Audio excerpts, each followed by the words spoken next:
60, 59, 58, 57, 56, 55, 54, 53, 52, 51, 50, 49, 48, 47, 46, 45, 44, 43, 42, 41, 40, 39, 38, 37, 36, 35, 34, 33, 32, 31, 30, 29, 28, 27, 26, 25, 24, 23, 22, 21, 20, 19, 18, 17, 16, 15, 14, 13, 12, 11, 10, 9, 8, 7, 6, 5, 4, 3, 2, 1.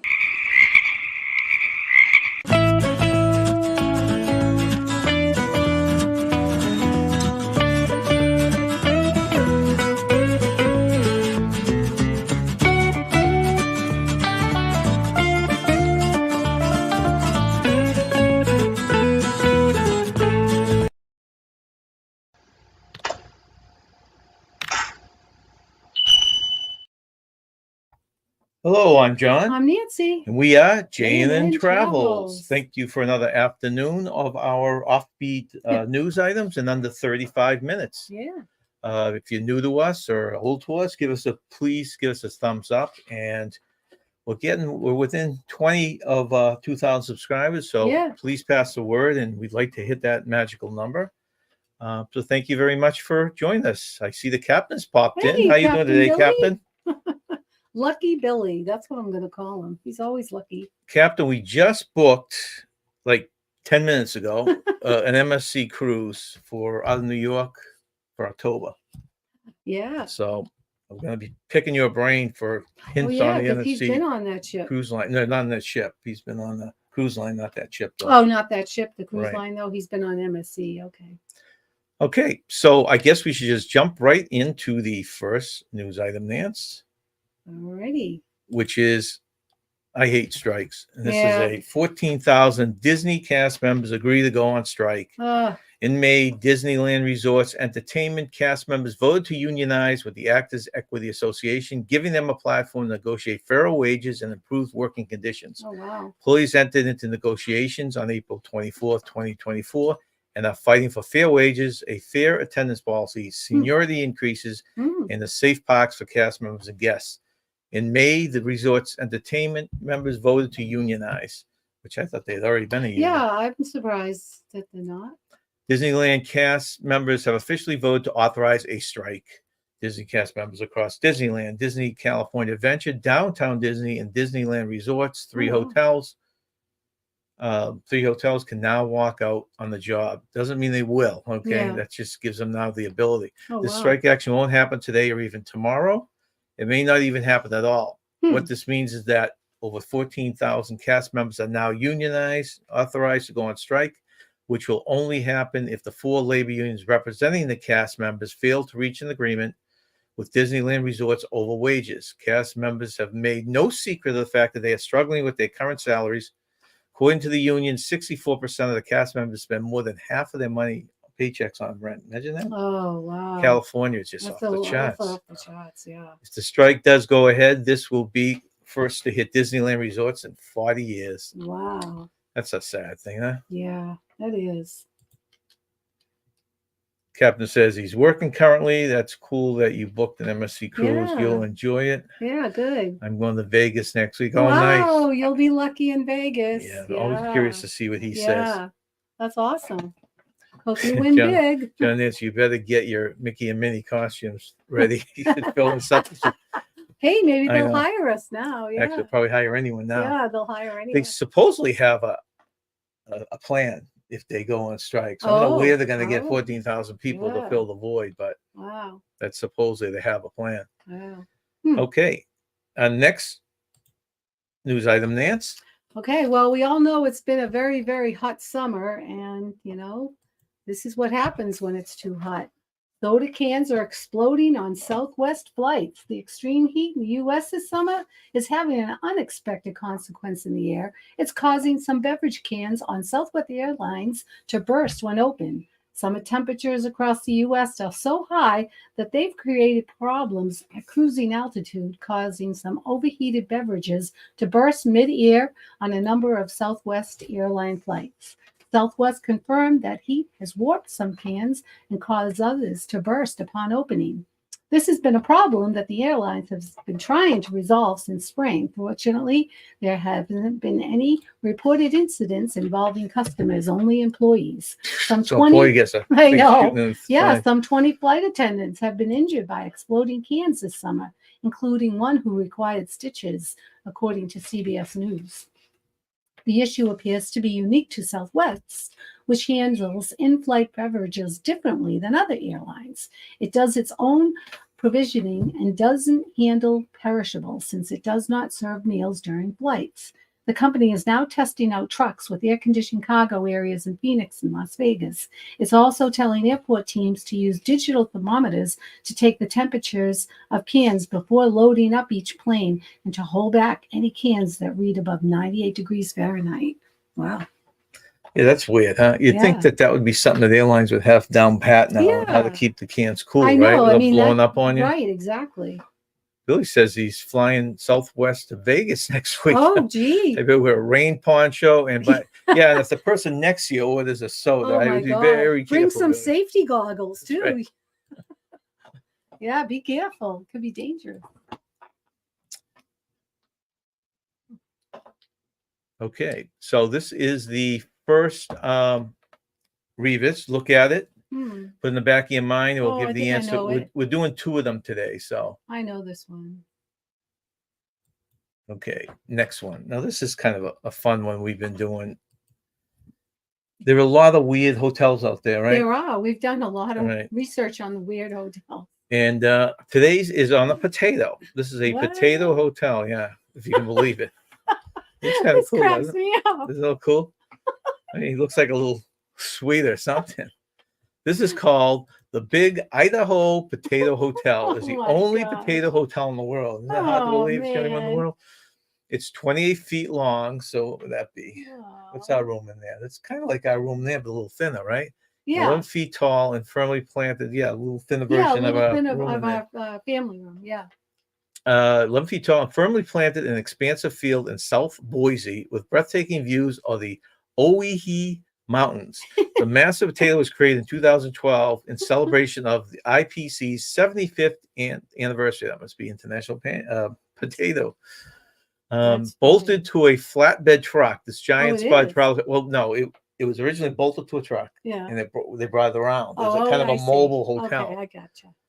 And it was on the trailer for 7 years, went across the country. Jeez. It was only built for a 1-year tour. Oh, The sturdy spud held up so well that they returned it to Idaho here to retire. So this is the original one, obviously not on the flatbed truck anymore. You can't even see the door. So yeah, I'm not sure where the door is on where this. is the door? That's the outside, obviously. Yeah. It's on a farm. That's the inside. So maybe the door's right. cozy. My door must be right at the end there. Yeah. It probably looks like the potato when you open it up. Blended in. Yeah. These are some stats about it. Energy efficient. The potato's walls are made of 10-inch thick green expanding foam for optical heating and cooling efficiencies. The air conditioning, an 8-inch by 60-inch underground pipe, acts as a natural air conditioner and fan, pumping cool air into the potato even during the hottest summer days. Nice. Water, the sink is located above the toilet to redirect the fresh water that normally goes into the tank in the sink, saving both water and space. Conveniently located just 20 miles to downtown Boise, so you have stuff to do at least, right? You don't just hang out in the potato all the time. Downtown they say Boise. The views are pretty. Yeah, well, it looks like a farm with some beautiful views. Guests with Boise, guests of the Big Idaho Potato can enjoy the sights and sounds of one of the fastest growing cities in America.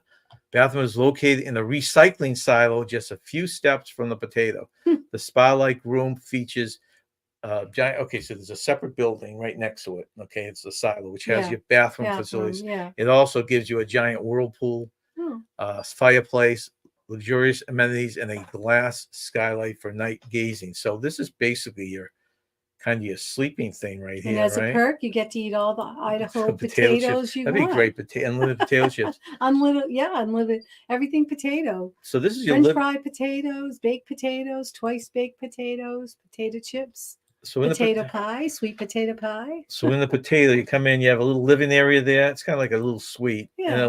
and there's your little bedroom area. That's As cute. you can see, it's very cozy. Yeah, it's cozy in there. Yeah. And this is in the silo area with the fireplace, the lounge there with the. Very nice. with But there's the, no spa. swimming pools nearby. No, they didn't say anything about swimming pool. No, Yeah. no swimming pools. They could have a pool shaped like a potato. Yeah, because she goes out, you'll have a hot potato. That's for sure. Pass a hot potato around. Yeah, right. I wonder if they have a couch potato. They should theme it. They should have bowls of potato chips. Yeah. A couch potato thing. Potato. All these Oh yeah, they could do that. That would be funny. That would be fun. That would be funny. Right. All right. And your next story, Nance? Okay. Let's see. My next story is Disneyland is offering tickets for $69 in the new sale.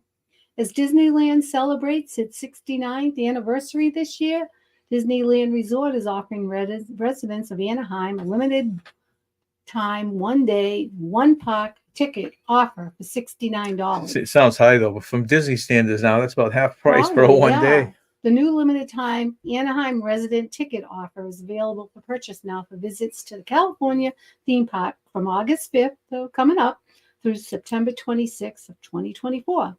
Valid admission and theme park reservations are required for the same park on the same day. The tickets are available for California residents located in Anaheim's specific zip codes. Residents can purchase up to 5 tickets per day. Blackout dates and theme park capacity limits may apply. All right, well, that's not bad. It's a good deal. Yeah. I mean, because it sounds like you can get a bunch of tickets. Yeah, I know. Okay. Do you want to guess on this? Like Is our happy first hour. rebus. Happy hour. Okay. Oh, you wanted me to guess? No, right? that's right. Oh, yeah. That's right. It is happy hour. Yeah. Very good. Yeah. I like the easy ones. This is an easy one. I think the second one's a little harder. Mm-hmm. All right. This one is, you ever wonder what it costs? Like you have Splash Mountain, right? Yeah. Sitting there. Yeah. It really looks like it's basically all done. And then they Right. convert it to Tiana's thing. Well, right? I wouldn't think it would be too much of a cost. I mean, anyone want to take a guess? How much you think it would cost to convert it? To convert it? Oh gosh. $500,000. Think of $500,000, huh? Yeah. All right. So it took a year for the upgrade compared to 17 months for the transformation of Splash Mountain. Unlike Star Wars, the transformation to Tiana's Bayou Adventure required extensive labor-intensive updates to the decor, as well as the creation of new sets. 48 audio animatronics would change, and 5 new songs. Because remember, these are actual animatronics and decorations putting up, whereas the Star Wars type of thing, they're just kind of changing the graphics. Right. Well, that's why I thought it would be up there. That's why I thought $500,000. Several screens show new computer-generated images. So they'll use stuff in the background, of course, like every place is now. Right. The manpower required to develop and install the new decor and auto animatronics compensates for the lack of the CGI. Combined with CGI? That's computer graphics. Oh, computer graphics. Combined with 7 years of inflation, it should put the upgrade budget at $71 million. It would put the total spent on Tiana Bayou's adventure over the past 4 years.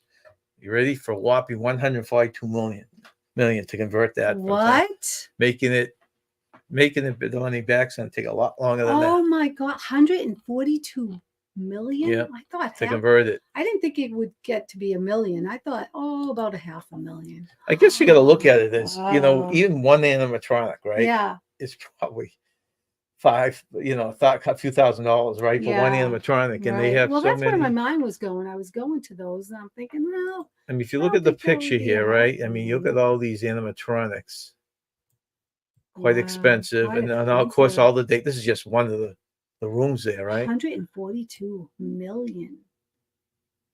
Wow. Yeah, unbelievable, huh? Wow. Okay.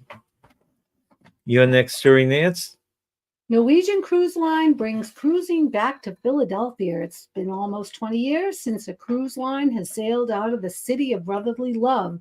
Norwegian Cruise Line has announced that it will begin offering sailings out of Philadelphia, Pennsylvania, with the first cruise scheduled for April 16, 2026. The cruise ship Norwegian Jewel will offer 7 and 9-day sailings to Bermuda from the Pennsylvania cruise port at the Southport Marine Terminal Complex. The local government of Philadelphia is currently working on plans to develop the facility at the port, which has not seen a cruise ship in almost 2 decades. Norwegian will be the only cruise line to operate out of the port and is scheduled to offer cruises through October of 2026. That's good news. Philadelphia is not, it's farther than New York, but I mean, it's the type of place I would consider if we had the cruise really like driving down to Philly, right? Yeah. And taking the cruise ship out of there. Philly says those are expensive frog legs. Yeah, I imagine that. Yeah. I think there are frogs in there too. Oh my gosh, 142 million. I didn't think it would get it to be a million. That's why I guessed to 500,000.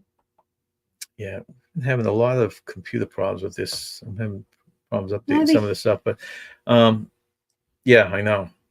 So that would be interesting. Now I think they probably need smaller ships. What was the ship that you said? It was a Jewel. Yeah, that's a small ship. That's a very small ship. Okay.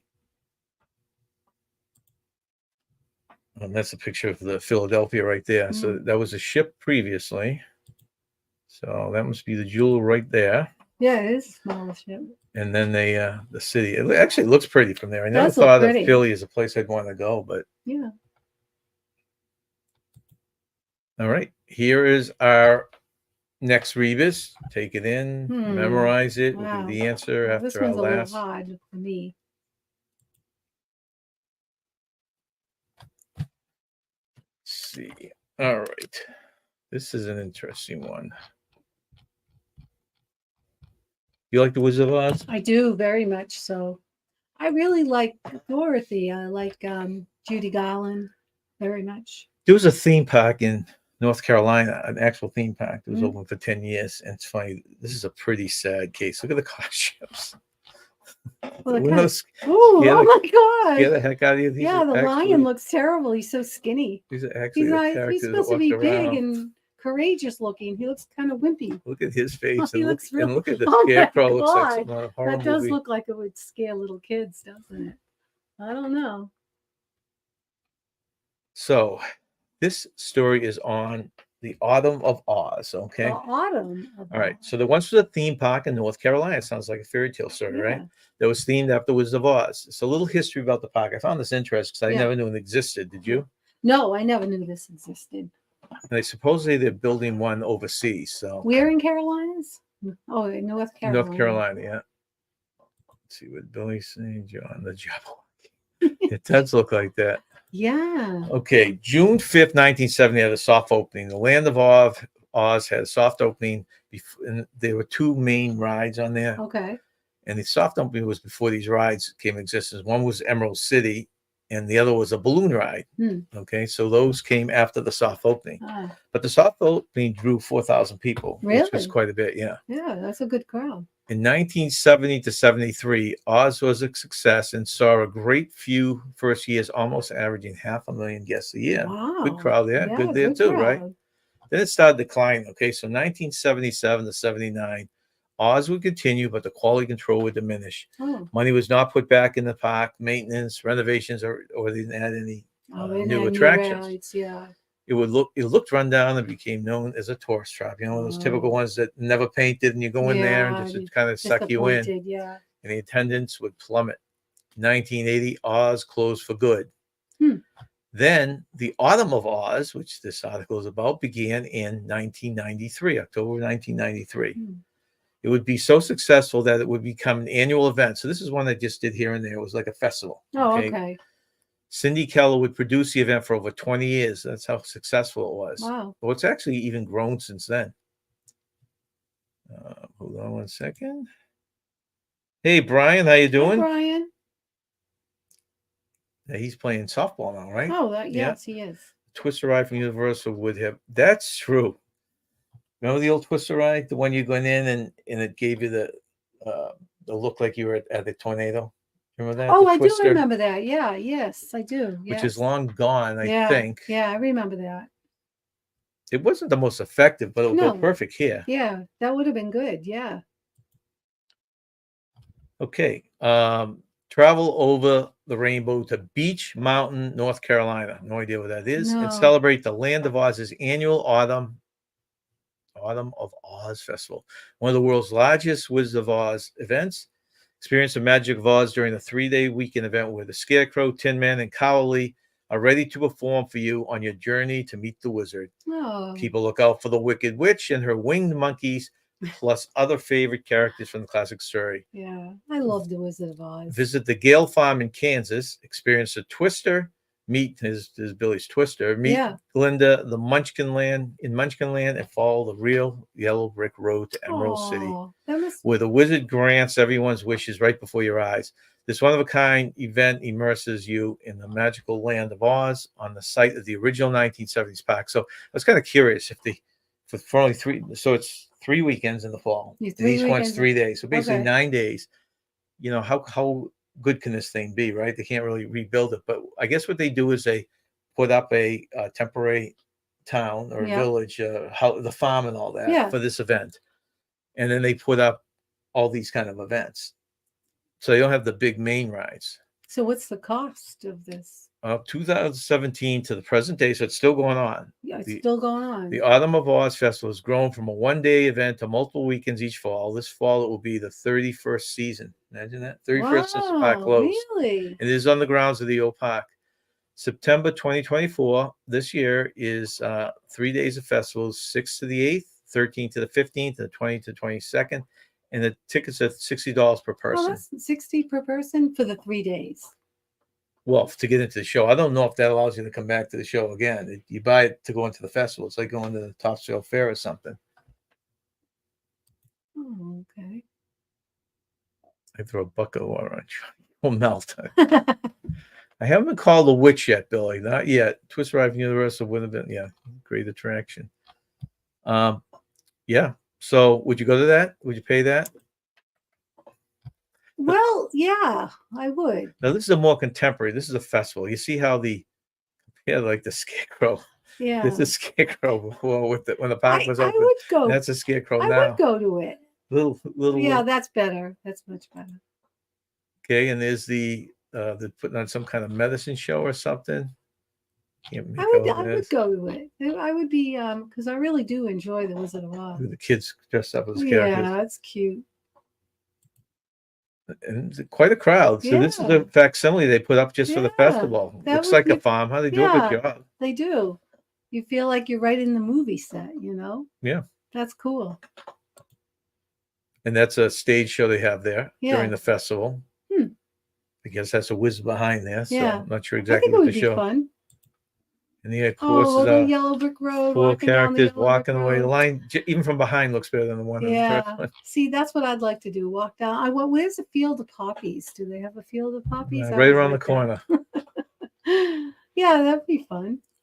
Right around the corner. Mm. Okay.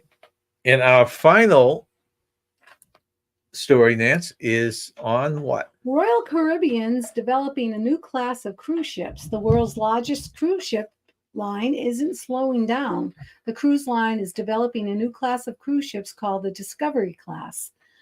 So Bailey didn't give up any details on this new class. He confirmed that this next class of cruise ships will be called Discovery class.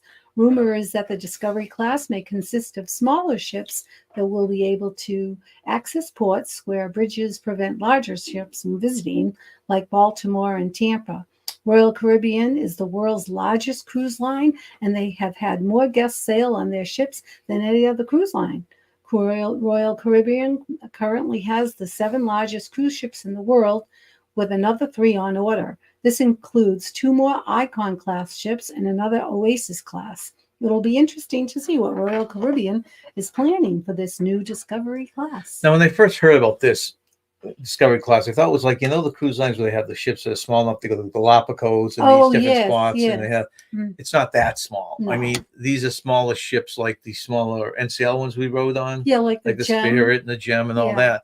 And the reason they're making them this way is there's two big spots they can't sail out of because their ships are so massive. Like one of our favorite cruise ships, right, was Oasis. Oasis, we love the Oasis. But none of those ships can go under the bridge in Tampa. There's a low bridge there. Good, Baltimore and Tampa. And Baltimore, where they had that incident with the bridge collapsing. There's a bridge there. I don't know what bridge, if it's the one that they had that fell down, or if it's another one, but they can't go out there with the big. And it looks like, based on your Philadelphia story, that the bigger ones can't go out of Philly either. Right. So now you have three ports that they all of a sudden could put cruise ships in that you couldn't before. Well, that's smart. That's smart of Royal to, build those ships that will do that. Like, we'll be able to, go to these ports. Hey, Scott, how you doing? Hi, Scott. Okay, and as we conclude that final story, we give our final rebus. Anyone want to take a guess on what this rebus is? I like the easy ones. This one's hard. That's why I made made this one a little harder. Meter. 4 meter. 4 meter. Anyone else have a clue?